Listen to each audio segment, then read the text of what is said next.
Hi, I'm Steve Richardson. A colleague of mine who practices bankruptcy once said to me, "Every divorce is good for 2 bankruptcies." It's kind of a cynical statement, but unfortunately very true. One of the common contributing factors to divorce is financial difficulty. And I've recommended to people that if that's the case and you're getting divorced, that bankruptcy should at least be considered as a part of your overall divorce strategy. But let's back up for a minute. Let's look at some of the mistakes people make that get them there in the first place. Try to avoid financial difficulty as best you can, and avoid those stressors that could lead to divorce and my office for a bankruptcy. The first mistake people make is they don't talk about money. They don't communicate with each other on it. When my wife and I got engaged, so we were ready to get married, we sat down and we talked about our budgets, our living expenses. We worked things out. What her salary was, my salary. We came up with a budget and we talked about it. We communicated. If you communicate early on about what your views are about money, make sure you're on the same page in that regard, come up with a household budget and stick to it and continue to communicate with each other about your finances, you're a lot less likely to fall into a problem. The second mistake that people make is secretive spending.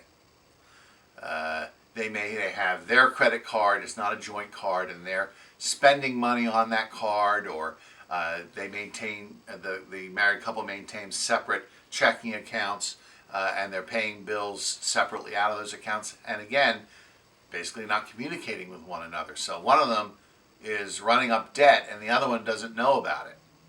So that can cause a problem, that can cause stress. And it goes back to that first point about just communicating. All right? Do things together.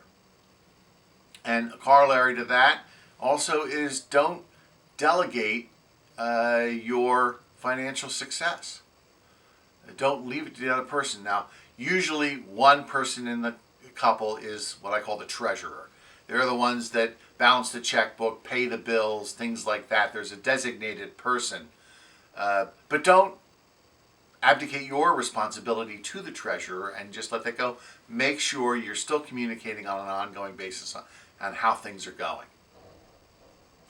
And also, what I say, don't have what I call an overly romantic view of marriage. You should love each other, no question. All right, marriages are based on love. But, as the old saying goes, when hunger knocks at the door, love goes out the window. So, those stressors, be aware of them. Be aware that you need to be partners in life. You need to be practical about the fact that you're going to be an economic unit. You're in this together. And love alone isn't going to get you through that. Okay? Be practical.